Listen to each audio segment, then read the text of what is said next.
Olá, meu querido professor, tudo bem? Seja bem-vindo a mais um Revisa aí, professor.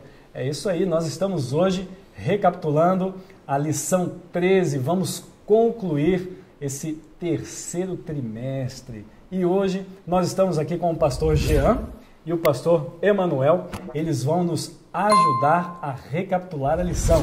O pastor Jean, como vocês já sabem, é o secretário da Associação Rio de Janeiro e também o apresentador do programa A Razão, aqui no canal do YouTube da Associação Rio de Janeiro. E o pastor Emanuel também é o apresentador do programa Nisto Cremos, também aqui no canal da Associação Rio de Janeiro. Então, muito obrigado. Eu estou acompanhado hoje de dois apresentadores. É um prazer, pastor Bruno, estar com vocês. Uma boa noite para você que nos acompanha. Esse é o canal Adventistas Rio e é um privilégio poder compartilhar com você hoje, pastor Bruno. Pastor Bruno é o pastor aqui da Igreja de Copacabana, nosso pastor de projetos especiais. E hoje o pastor Patrick não está com a gente, mas ele está se recuperando, logo ele vai estar conosco. Já ele volta aí. E aí, pessoal, eu queria apenas aproveitar, deixa aqui, pastor Emanuel e pastor Jean, para dizer que nós estamos amanhã terminando essa lição que foi escrita pelo pastor Mark Finley. A divisão que vai receber as ofertas mundiais é a divisão Centro-Oeste Africana. Ela tem 22 países compondo essa divisão. Então, na sua igreja, se você puder estimular aí os alunos, os irmãos, vamos aí fazer uma doação especial para que aqui nessa divisão eles possam receber essas doações e concluir esses projetos. E no próximo trimestre, nós já temos aí uma lição muito bonita que fala sobre a educação. O país, são 3 países nessa divisão. É a divisão sul-asiática, ela vai pegar a Índia, Nepal e Butão. São 3 países, mas como é muito populoso, nós então vamos ter até 11 projetos aqui, é muito legal. E essa lição não tem um autor específico. É um grupo de educadores de toda a rede adventista ao redor do mundo. Pessoal, vamos começar então o nosso estudo. Eu gostaria de pedir ao pastor Emanuel que fizesse uma oração para nós podermos começar então o nosso programa de hoje. Por favor, pastor. Ok, se você puder, feche seus olhos, vamos orar juntos. Pai querido, muito obrigado pela oportunidade que nos ofereces de estarmos aqui no Revisa aí, revisarmos um pouco do que estudamos ao longo dessa semana com todos esses professores que estão nos assistindo, nos ouvindo no canal Adventistas Rio. Muito obrigado pela tua presença, esteja conosco, te agradecemos em nome de Jesus. Amém. Amém. Bom, como vocês já sabem, nós recebemos todo o programa uma dica muito especial do pessoal lá da Novo Tempo. E hoje nós vamos receber uma dica do Wagner Cantori. Wagner, diz pra gente aí qual é a dica que você tem pra gente hoje. Pessoas com desequilíbrio emocional dificultam a aprendizagem, pois o ato de discipular os alunos exige comunicação e dedicação à outra pessoa e aos seus problemas. Geralmente a escolha de um professor favorito se baseia num relacionamento pessoal e não na capacidade de ensinar. Os alunos se lembrarão mais dos professores que mostraram cuidado e interesse especial do que daqueles que têm bons dotes de conhecimento ou mesmo oratória. Os professores que se destacam além do equilíbrio emocional são estudiosos, leitores assíduos com sede de novos conhecimentos e capacidade de instigar os sonhos de crescimento pessoal dos alunos. Professor, segue a dica de hoje.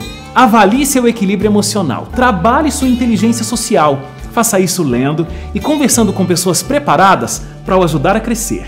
Querido professor, hoje nós vamos recapitular essa lição com pelo menos 3 pontos básicos que nós vamos trabalhar aqui. O pastor Jean e o pastor Emanuel vão nos ajudar a desenvolver esse tema. E você que já estudou a lição está muito gostosa, bem didática, é tranquilo, não apenas para você absorver, mas também transmitir esse conteúdo. Isso é muito bom. Bem, eu gostaria de começar com o pastor Jean, o nosso primeiro ponto. Pastor Jean, a gente tem um costume aqui de trabalhar com verso para memorizar. Mas quando a gente estudou a lição dessa semana, a primeira pergunta da lição, que no caso é domingo, já é uma análise do verso para memorizar. Pastor Jean, o primeiro ponto da nossa lição vai ser exatamente esse. Vamos unir então o verso para memorizar e a parte de domingo. Pastor Jean, que dicas, que orientações, o que o senhor gostaria de trabalhar nessa parte? Ok, pastor Bruno, e você, querido professor, este é um material rico para você crescer, para você aprender um pouquinho mais e você incrementar a sua lição para você passar para o seu aluno. E eu gostaria de falar aqui, pastor Bruno, pastor Emanuel, sobre a lição, o tema da lição é um passo de fé. E a dica que eu gostaria de dar para você, professor, você começar a sua lição, seria interessante você começar falando sobre o que não é fé. Porque quando você aí você fica didático, você começa, você aprende e você ensina também ao seu aluno o que não é fé, porque a lição vem falando tudo o tempo todo, o passo da fé. E é importante a gente entender o que não é fé. Eu já vi muitas pessoas dizerem que fé é um pulo no escuro.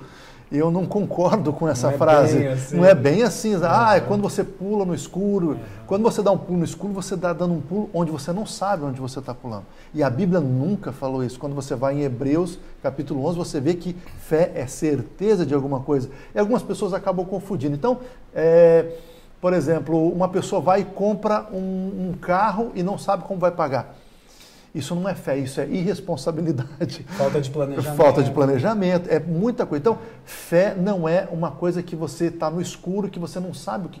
Não, a fé é uma certeza. Então, eu começaria a lição, professor, você começaria dando essa dica, falando para o seu aluno o que não é fé. Você pode usar vários exemplos como esse que eu acabei de dar e você dizer para ele, fé não é, então, uma coisa abstrata que você não vê. Fé é uma certeza. E a partir desse momento, você, então, pode desenvolver o tema que nós vamos falar agora, que é Filipenses capítulo 2, nos versos 5 e 6, que está exatamente na parte do domingo. Depois que você introduzir e falar para o seu aluno o que não é fé, aí você começa a dizer, você pode dizer o que é um passo de fé. E Jesus deu esse passo de fé. E aí você pode acompanhar em Filipenses capítulo 2, dos versos 5 até o 11, que está na sua lição. Você pode desenvolver esse tema, você pode falar com o seu aluno. Tem muitas partes que falam ali sobre Jesus deixou o céu e veio a essa terra, abdicou de muitas coisas e tal. Você pode explorar tudo que está na lição, mas eu destacaria um ponto e você pode usar esse ponto aí na sua didática aí no seu aluno, que é a palavra morphos, que está aí na lição. O que a palavra morphe em grego? Ela diz que é forma, morfe é forma. Para você entender um pouquinho, nós temos uma palavra em português que é metamorfose, que também vem do grego. Meta quer dizer alterar, mudar, e morphos quer dizer forma. Então, metamorfose. A borboleta, quando ela é uma lagarta, então é utilizado essa linguagem de metamorfose. Por quê? Porque ela era uma lagarta e ela muda, ela altera a forma dela. Está no primeiro parágrafo aqui. Já, exatamente, está no primeiro parágrafo falando sobre isso. Então você pode usar essa ferramenta, essa ilustração da borboleta, que é uma palavra portuguesa que a gente usa, metamorfose. Você pode usar essa linguagem com o seu aluno para ele entender o conhecido para o desconhecido. E aí, então, você usa essa linguagem, a borboleta, ou a lagarta se transforma numa borboleta, é uma alteração. No caso da lição, não há essa transformação, não tem metamorfose.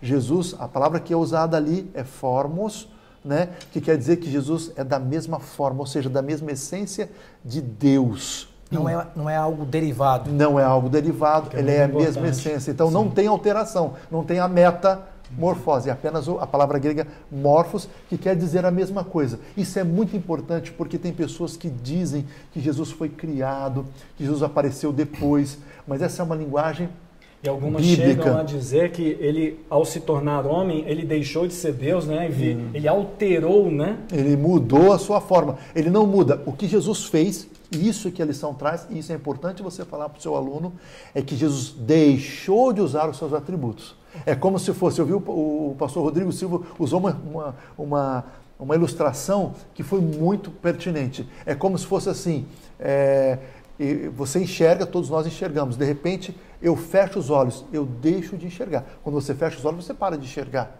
Mas você tem a sua visão? Mas você não tem. Perdeu a visão. Você não perdeu a visão, mas eu decidi fechar os meus olhos. E aí eu decidi não enxergar. Foi mais ou menos, é uma linguagem bem simples, mas para dizer exatamente essa verdade. Ou seja, Jesus, ele sendo Deus, né, o próprio Deus da mesma forma, mesma essência, ele não usou suas prerrogativas para benefício próprio. Corretamente. Ele decidiu fechar os olhos por ele mesmo, e aí então ele continua fazendo a sua obra, a sua missão, mas ele não deixou de ser cego, ele não deixou de ver. Sim. Ele não está cego. Ele deixou porque ele escolheu isso. Essa é a escolha dele. Então explore isso e aí você pode, a lição é rica em vários exemplos, você pode usar muitas ferramentas aí para isso. Aqui na própria lição fala, né, Ellen White, no primeiro parágrafo aqui, né? Em Cristo, a vida original. E aí vem uma coisa curiosa, não emprestada e não derivada. Então, por falar, você deu um toque, por exemplo, que quando Jesus, Deus pré-encarnado, ele já existia, no caso, antes de encarnar, quando ele veio, ao tornar-se carne, como diz João, o verbo de Deus que estava com Deus, sempre foi Deus, a sua divindade ele não deixou de ter. Ou seja, a sua divindade não se humanizou e a sua humanidade não se divinizou. É mais ou menos isso que você quis dizer. Muito bom. Excelente. É isso aí, pastor. Que legal. Muito tá bom. Vendo aí, ó? Olha aí, estamos crescendo e com aprendendo dois bastante. Apresentadores aqui, eu estou me sentindo muito abençoado. Você tá muito bem. Está ótimo. Não, podemos seguir e eu acho que essa é a ideia que a lição quer trazer. Se você explorar assim, né? Isso aí, se você explorar esses pontos, você vai estar explorando a parte de domingo e segunda-feira, aí, sábado e domingo, que é a introdução. Introduzindo assim, você vai conseguir dar uma visão clara do que o seu aluno precisa aprender sobre essa questão de Cristo. Cristo não foi criado, ele é da mesma forma que Deus, ele apenas se esvaziou de si mesmo, porque ele escolheu fazer isso. Olha, aqui vem uma deixa muito legal com o pastor Jean, porque ao explorar a figura de Cristo, a impressão que dá é que nós já podemos fechar a lição e ir embora, né? Porque falamos de Cristo, falamos do grande exemplo, o mestre. E só domingo aqui para entender o que Jesus pensava, o próprio Jesus, ao tornar-se carne, isso aqui é muito profundo, né? É um mistério também, a encarnação de Jesus, a divindade. Foi bom você ter falado isso. Aqui, já encerraria só com o domingo, né? Professor, na nossa lição, o verso para memorizar, ele está sendo trabalhada com uma versão muito nova para a gente, que é a Nova Almeida Atualizada. Isso, NA. A minha Bíblia e a maioria das Bíblias dos seus alunos é Almeida Segunda Edição. Nessa edição, da segunda edição, aqui diz que nós tenhamos o mesmo sentimento de Cristo. E aqui diz que tenhamos o mesmo pensamento. É claro que a ideia de sentimento e pensamento é o quê? Ela é casada, porque envolve intimidade. Então, o pastor Jean, ele deu uma explorada aqui em um assunto que eu achei muito bem trabalhado, onde você, professor, pode cair exatamente nesses pontos aí, em Filipenses 2, e poder exaltar a pessoa de Cristo como sendo modelo para as demais características que o verso nos oferece. Correto, muito bom. Muito bem, esse é o primeiro ponto. Nós vamos trabalhar com mais 2 pontos e o pastor Emanuel, ele vai falar do segundo ponto aqui, eu achei curiosíssimo. O segundo ponto, nós estamos considerando a lição de segunda e terça-feira. Por quê? Porque na lição de segunda e terça nós vamos trabalhar com 3 personagens bíblicos. Pastor Emanuel, quando Cristo chama esses personagens bíblicos, ele chama gratuitamente, ele chama com alguma condição. Como é que é esse chamado e como esses 3 personagens bíblicos reagiram? O que nós podemos trabalhar aí com o nosso professor para a lição de sábado? Na verdade, eu vou até acrescentar alguns outros, porque a Bíblia, a lição até relatou, né? Mas os principais que você menciona aí, Pedro, João e Paulo, né? Esses principais aqui. Mas, na realidade, vamos um pouco antes. André e Pedro, os 2 irmãos, eles foram chamados para uma obra maravilhosa. E quando Deus nos chama, isso não quer dizer que já temos a capacidade, porque Ele capacita a todos quantos chama. Depois eu vou falar aqui, tem até anotação aqui, ó, vou falar uma coisinha, então, mas esse é bom. Então, o chamado, ele vem, junto com o chamado, vem um compromisso. Então, o que acontece? Deus, Jesus Cristo aqui na Terra, veio, então ele chamou os seus 2 irmãos, André e Pedro. E interessante que quando ele chama André e Pedro, ele diz, e deixaram imediatamente as redes. Eles estavam predispostos ao chamado, mas eles aceitaram o compromisso. Posso te interromper? Vai. Recentemente eu estive nas barcas do Rio de Janeiro, como se fosse, né, para Niterói. Legal. Aí eu olhei aquele mar, olhei o horizonte, olhei as barcas. Parece até que eu dei uma pequena desconectada do mundo, você fica até leve, assim, você vê a natureza, é tão gostoso. Agora imagina, né? Aqueles homens não tinham celular, não tinham TV, eles estavam olhando para a natureza, de repente aparece um homem famoso lá, aquele ali não é Jesus, ali é. E Jesus vem na direção deles. Eu acho que é tão pessoal esse chamado, Sim. Isso me chama atenção demais. Vai lá, pastor. E vale lembrar que tanto Pedro quanto André, todos os 2 irmãos, interessante, eles foram chamados, Deus deu compromisso para eles, querido professor. E os 2 outros irmãos, João e Tiago, filhos de Zebedeu, também, quando ouviram o mestre chamar, já com o compromisso Sim. de serem discípulos dele, a Bíblia diz que no mesmo instante eles aceitaram o chamado. Em seguida vem Mateus, o coletor de impostos, publicano, vamos dizer assim, coletor de imposto romano, alguém que de fato precisava de Jesus e ele estava predisposto também. Acontece que quando Jesus o chamou, ele não sentiu essa capacidade que a lição até enfatiza muito bem, ele talvez ficou surpreso, como diz a lição, pelo chamado maravilhoso que Deus fez para ele. Ele disse imediatamente, ele pronto, seguiu a Jesus Cristo. Emanuel, deixa eu só dar uma palhinha aqui dentro que ele falou, achei muito interessante quando eu estudei a lição, professor, eu acho que você pode explorar isso.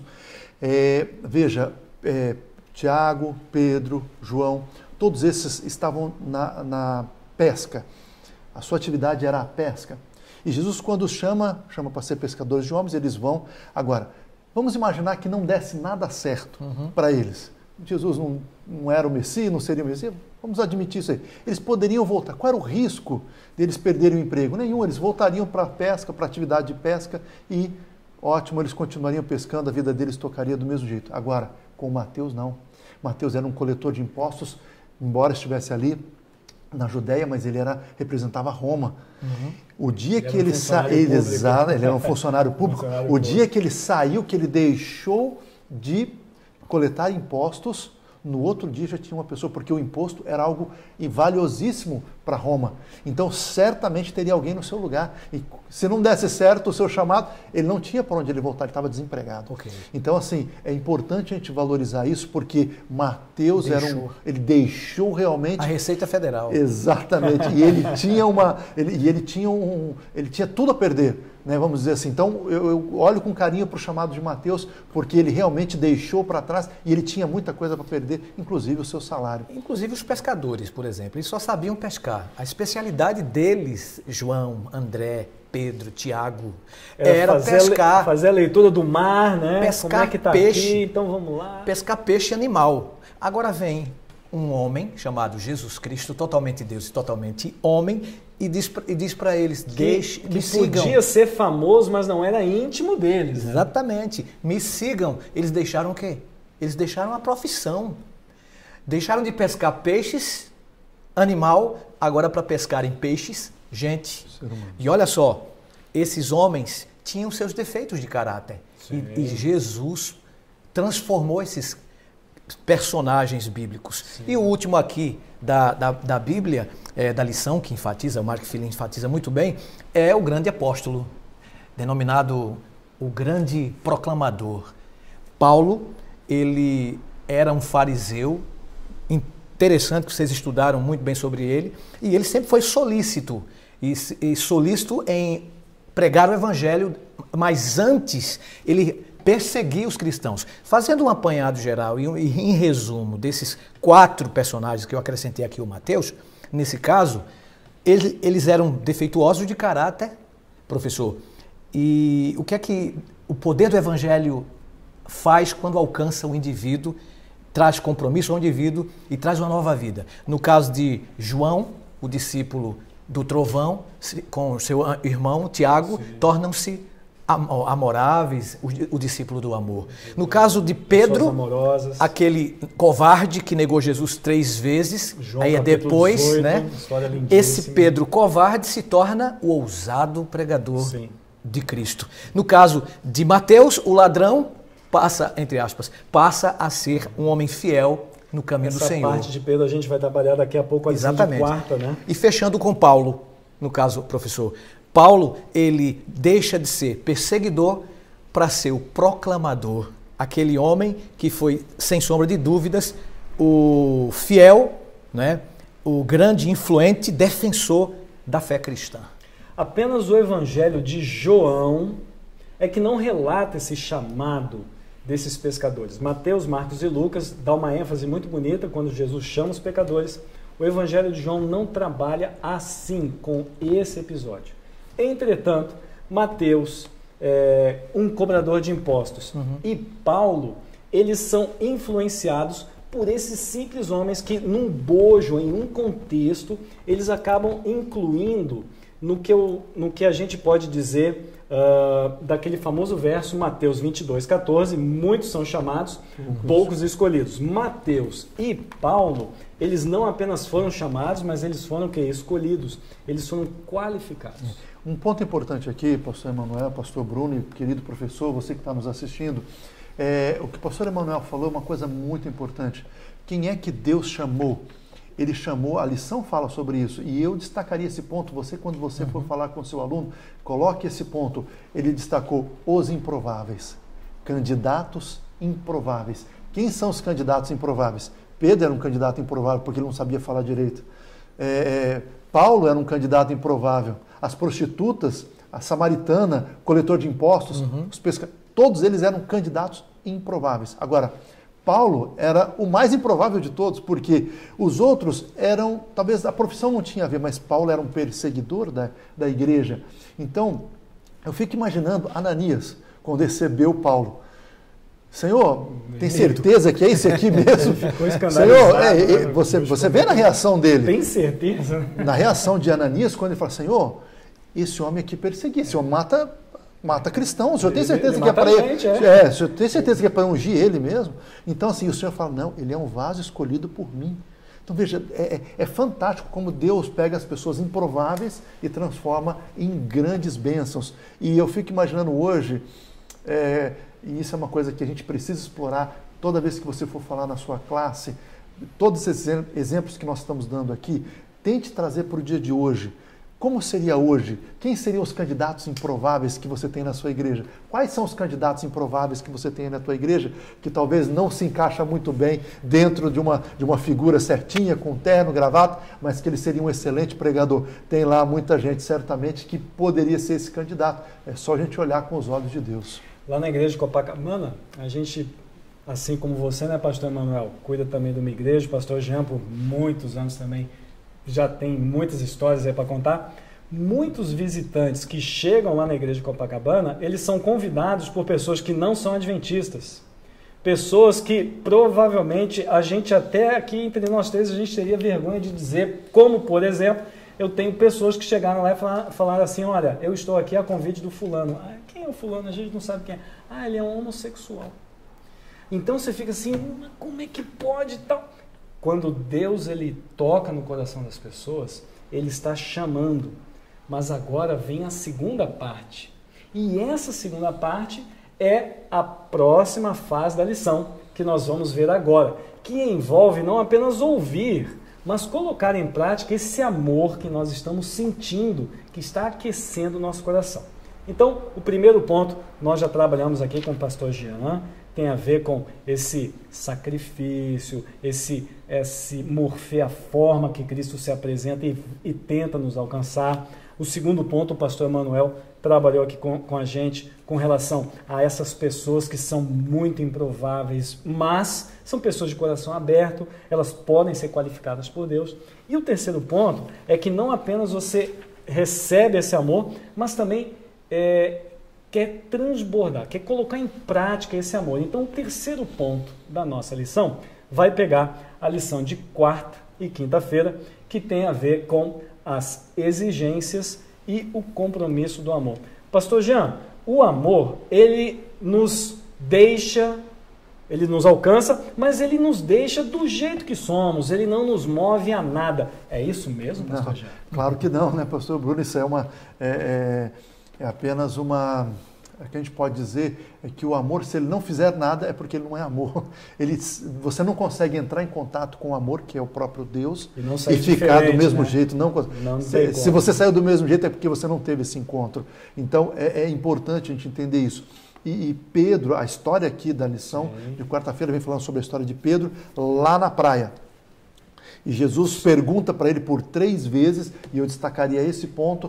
Professor, lá você tem muitas ferramentas aí, mas eu destacaria esse ponto na parte de quarta-feira, exploraria esse... É a sexta pergunta, a sexta pergunta, quando Pedro é perguntado por Jesus por 3 vezes. Obviamente, quando você lê o livro Desejar Todas as Nações, a senhora White fala que Jesus fez 3 perguntas, fazendo uma referência às 3 vezes que ele negou. Então, é uma verdade, um comparativo. Pedro negou 3 vezes e agora Jesus faz 3 vezes a mesma pergunta. Agora, por que Jesus faz 3 vezes a mesma pergunta para Pedro? Pedro, tu me amas. Aqui tem uma jogada no grego que você precisa entender, todos nós. Quando você entende a palavra grega, fica mais fácil. Nós temos em português, amor é só amor. Mas em grego nós temos pelo menos 5 formas para falar de amor, que é eros, que é ágape, que é filéu, e tem outras mais. E aí por diante. Então, aqui tem diferença nessa palavra. Na pergunta e na resposta. Vocês se lembram que Jesus falou assim, olha, muitos de vocês vão se escandalizar e vão me deixar. E Pedro falou, Senhor, todo mundo pode te negar, menos eu. Eu jamais. Pedro estava o quê? Cheio de si mesmo. Cheio de si mesmo. Mas quando ele nega, ele percebe o quão miserável ele é. Quão ele não... Fundo do poço. Ele estava acabado. E aí, quando ele está lá na praia agora, Jesus chega para ele e fala, Pedro, e agora? Você me ama?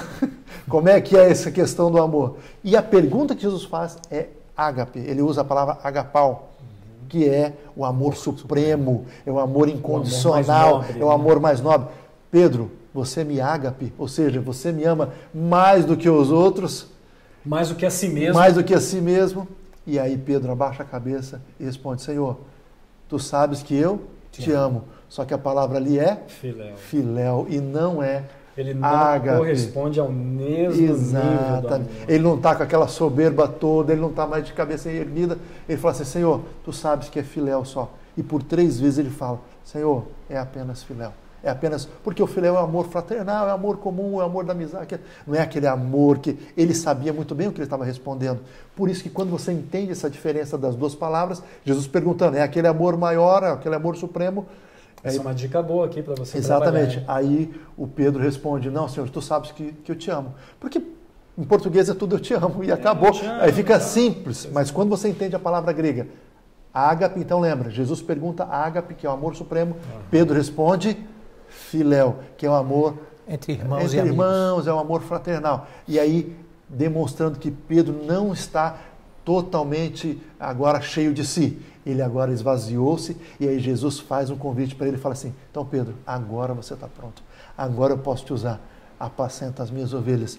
Então, essa é uma ferramenta importante de você utilizar, explicar isso para os seus alunos. Mas eu queria pegar essa deixa. Vai pegar. É uma ferramenta importante você usar para os seus alunos, dizer essa diferença e falar que agora Pedro, quando estava vazio de si mesmo, agora o amor supremo podia tomar conta dele. Então, antes da deixa, o amor, ele do grego tem o ágape, que é o amor supremo de Deus, né? O superior. Tem o amor filéu, que é o amor fraternal, do grego philos, né? Isso, philos, eros. Eros é o amor entre homem e mulher. Tem o storge também, amor entre familiares. Okay. E assim por diante. Então o que a gente entende é que Pedro, de fato, ele não conseguia amar com o amor do Pai, mas conseguiu chegar no seu parâmetro humano.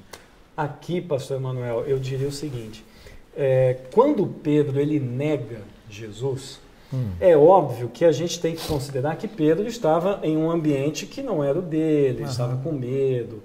Mas, como o pastor Jean disse, ele nega não apenas por medo, mas também ele nega sabendo a estratégia que ele estava utilizando. E aí, quando Jesus faz esse pequeno embate com Pedro, é como se ele estivesse martelando bem na consciência de Pedro: olha, Pedro, eu sei exatamente o que você fez naquela noite, você me ama, você me ama. E Pedro, ele fica tão arrasado, que quando Jesus dá a ordem, apacenta minhas ovelhas, eu entendo que Jesus ele está dizendo o seguinte: Pedro, vamos colocar um foco? Olha aqui, esse é o foco. Qual é, Senhor? Tá vendo? É as minhas ovelhas. Eu não quero que você se preocupe com X, com Y, eu quero que você se preocupe com as minhas ovelhas. O autor da lição até falou, é cuidar da sogra. Eu coloquei também, cuidar da sogra. Também aparece a sogra. Parece uma contradição, né? Mas é que você, ao considerar a atitude de Jesus e considerando a atitude de Pedro, eu vejo Jesus, né, Cristo, como um pai verdadeiramente amoroso e sábio. Ele conhece o filho que tem. E diz assim: Pedro, sabe por que eu vou deixar as ovelhas para você apacentar? Porque eu sei que você gosta de trabalhar e dar conta do recado. E quando você trabalha, você tem um foco mais aprimorado. E é interessante que Jesus sabia, Jesus conhece o nosso coração, Jesus é fantástico. E ele sabia dessa condição de Pedro e Pedro se sentia devedor. E Jesus sabia, ele falou assim: eu sei que você está se sentindo devedor, então você vai contribuir mais. Vai ajudar, né? Quando nós nos sentimos devedores, a gente se sente grato. Porque a gente fala: eu sei que eu estou devendo, mas eu posso oferecer alguma coisa. Agora, quando você se sente: não, é isso aí mesmo, eu mereço isso mesmo, eu sou o bom, eu sou isso. Você não acha que você está devendo nada para ninguém? Então, o amor, ele tem exigências, né? Como diz a lição. Sim. E a principal, você vê que a essência do cristianismo não é abandonar coisas ruins, é abandonar coisas boas. Jesus, né, abandonou essas coisas boas para nos salvar. Eu digo lá na igreja, né, para os meus irmãos o seguinte: irmãos, geralmente os religiosos, eles não se perdem por motivos ruins. A gente se perde por bons motivos. Olha, eu não posso ir à igreja por causa disso, eu não posso ir à igreja. São motivos bons. Isso. Agora veja, aqui também tem uma coisa que o professor pode explorar bastante. Nós entendemos que os pastores estão para servir a igreja. Os apóstolos serviram a igreja. Jesus serviu a igreja. E aí os irmãos pensam: então, beleza, a minha expectativa é derramada sobre os outros. E na lição de quarta e quinta, parece que Jesus vira para o irmão, para cada um de nós, e diz: a minha expectativa é que você também se coloque a essa disposição. É só estarmos dispostos. Se estivermos dispostos, sempre haverá um lugar para nós, né? Sim. Para trabalho. E aqui vem a parte de quinta-feira que fala sobre esse preço, esse privilégio. Pastor Jean, você quer falar um pouquinho sobre esse preço? Sim, nós estamos construindo junto aqui. Vamos lá. Veja, logo depois que Jesus faz essa observação com Pedro, ele fala, retira de Pedro essas palavras: tu me amas e tal. Aí logo em seguida ele diz o preço. Exatamente. Ele fala o preço, e é um preço alto, né? E aí ele diz assim, quando Jesus chama ele, fala: olha, vai acontecer isso. Ele descreve, a lição vem tratando sobre isso. Qual é a ênfase, professor, que eu colocaria aqui? Que aqui eu acho que é importante, você precisa fechar a lição. E veja, não adianta nada a gente saber a história do passado se você não tiver uma aplicação para hoje. Então você precisa aplicar para o seu aluno. O que você tem que aplicar para o seu aluno? O que você tem que dizer para o seu aluno? Você tem que falar para ele a importância também de nós fazermos escolhas hoje. Cristo, quando fala para Pedro: olha, Pedro, vai acontecer isso, isso e isso. Você tem uma escolha. Continuar aí na tua vida de pescador ou você seguir isso. Mas se você seguir isso aqui, você vai ter perseguição, você vai ter angústia, você tem que deixar a zona de conforto, escolhas. Então, professor, você tem que fazer esse apelo para o seu aluno. Quais escolhas nós estamos fazendo hoje na nossa vida que estão tirando a gente da zona de conforto?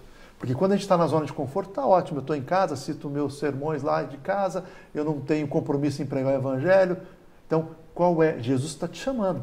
Então, professor, explore isso com o seu aluno. Diga para ele: qual escolha você está fazendo hoje? Qual escolha você está fazendo? Escolhas que estão te deixando lá sentado ou escolhas que estão Agora tem que pagar um preço. Quando você sai para pregar o evangelho, é porta na cara, é pessoas que não querem ouvir, é pessoas que te maltratam. Esse é o preço.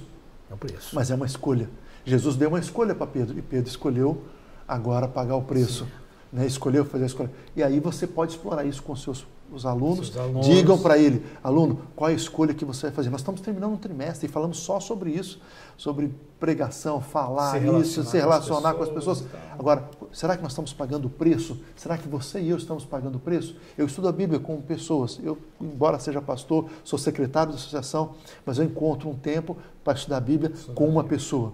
Porque antes de eu ser pastor, eu sou adventista do sétimo dia. Você é um missionário. Eu sou um missionário, eu sou adventista. Eu não vou deixar de ser adventista. O pastor, por algum motivo, você pode até deixar ser. Deus tomara, permita que não, mas é possível. Mas adventista eu nunca vou deixar, porque eu nasci naquele adventista. Então, eu preciso cumprir a minha missão. E você também, professor, você aluno, diga para o seu aluno que ele precisa cumprir a missão como adventista do sétimo dia. Pagar o preço, chamar alguém para estudar a Bíblia na tua casa não é fácil. Você abrir a porta da tua casa, você oferecer um lanche para ele, gastar um dia da sua semana ou 2 dias que seja para estudar a Bíblia com aquela pessoa, você paga um preço alto, porque é o seu tempo que você poderia estar usando com outras coisas pessoais. Mas será que não é para isso que Deus está nos chamando? Não existe a maior alegria, né, do que mesmo pagando esse preço todo, o que Cristo fez por nós e pagou por nós. Maior alegria de ver pessoas ganhas, salvas, tirá-las das garras do diabo para os braços maravilhosos do Salvador. Não tem preço. Não existe privilégio gratuito. Todo privilégio exige um preço. Às vezes as pessoas, aquele cara canta muito bem, ele prega muito bem, e eu não apareço na igreja. Meu amigo, se você tem um dom, use o seu dom, independente de ser mais visível ou menos visível. Por quê? Porque o seu dom também tem um preço. Ou você acha que você não vai ser criticado por utilizar o seu dom? É isso que o pastor Jean está falando aqui e o pastor Emanuel está enfatizando. Essa parte é importante. Por quê? Porque aqui na lição de quinta nós vemos o amor em ação. Isso é muito bom. Quer falar alguma coisa aqui, pastor Emanuel? Não, você já resumiu. Na realidade, essa lição ela tem que ser praticada, de fato. O amor, ele nos domina, ele nos constrange. O amor de Cristo faz isso. E isso, o resultado é, mesmo saindo da zona de conforto, mesmo pagando o preço que tem que ser pago, não existe, repito, a maior alegria do que ver pessoas se entregando aos pés de Jesus. Então vamos lá. O professor ele pode fazer um apelo para os seus alunos? Deve. Eu faria o seguinte uma lição, apelo, né? Vou até ser mais enfático ainda. Se você fizer uma lição e não fizer um apelo no final, você perdeu toda o esforço, né? Porque assim, você precisa levar, foi aquilo que eu falei, não adianta nada. Tem gente que sabe tudo da Bíblia, mas não sabe praticar isso. Se você não coloca isso em prática, se você não estimula o seu aluno a colocar em prática, isso foi só uma peça decorativa, exatamente, você só ficou no cognitivo, não adianta nada. Eu faria uma pergunta, professor. Vale a pena se compromissar com Cristo? Aí você faz essa pergunta e você, claro, né, vai trabalhar com seus alunos e tal. É óbvio que vale a pena, porque cada um sabe o preço que já está pagando. Qual foi o preço do apóstolo Paulo? Ele foi decapitado. Pedro morreu como? Morreu crucificado. De cabeça. Dizem que de ponta cabeça, né? Mas esse foi o preço. Talvez hoje a gente não tenha que morrer como esses homens, mas algo a gente tem que fazer. Não por questões de salvação, por sofrimento, por obras, mas quando nós passarmos por aflições, professor, pode enfatizar com seus alunos. E dificuldades, lembrem-se, nós estamos participando dos sofrimentos de Cristo e também todos esses apóstolos, discípulos que sofreram, participaram desse compromisso, desta dor, dessas exigências do amor, mas porque isso fez parte do verdadeiro cristianismo e discipulado. Ótimo. Muito bem, meus amigos, chegou o momento de concluirmos então a nossa lição. Nós vamos pedir então para o pastor Jean fazer uma oração. Depois da oração, nós vamos falar sobre o professor nota 10. Pastor Jean, por favor, vamos orar. Dirija a oração. Onde você estiver, feche seus olhos, vamos orar. Querido Deus, muito obrigado, Senhor, pelos momentos que passamos juntos aqui, onde podemos explorar um pouquinho sobre a lição dessa semana tão importante para a nossa vida. ajude-nos a colocar em prática tudo que nós aprendemos aqui. Dê sabedoria ao professor, dê sabedoria a cada pastor, a cada um que ensina a tua palavra, para que possamos compreender e, além de compreender, ensinar e viver aquilo que estamos pregando. Amém. Dá-nos a tua paz, perdoe os nossos pecados, as nossas faltas e colocamos a nossa vida em tuas mãos. E usa o professor amanhã que vai estudar a lição com seus alunos. É o que te pedimos em nome de Jesus. Amém. E agora chegou o momento de nós homenagearmos o professor Nota 10. E aí, pastor Emanuel, quem é o professor Nota 10? Claro que é do meu distrito, né? De São Cristóvão, né? Óbvio, lá né? da Igreja da Maré. Ele é, além de professor, Nota 10, é um ancião Nota 10. Opa. O nosso amigo e irmão Marcelo. Opa, Que Deus te abençoe, Marcelo. Parabéns, Marcelo. Parabéns. Deus te abençoe. Parabéns, Marcelo. Que Deus continue e te conserve sempre assim, você pregando o Evangelho, anunciando a mensagem do Senhor. Meu amigo, lembre-se, eu estudo a lição. E você?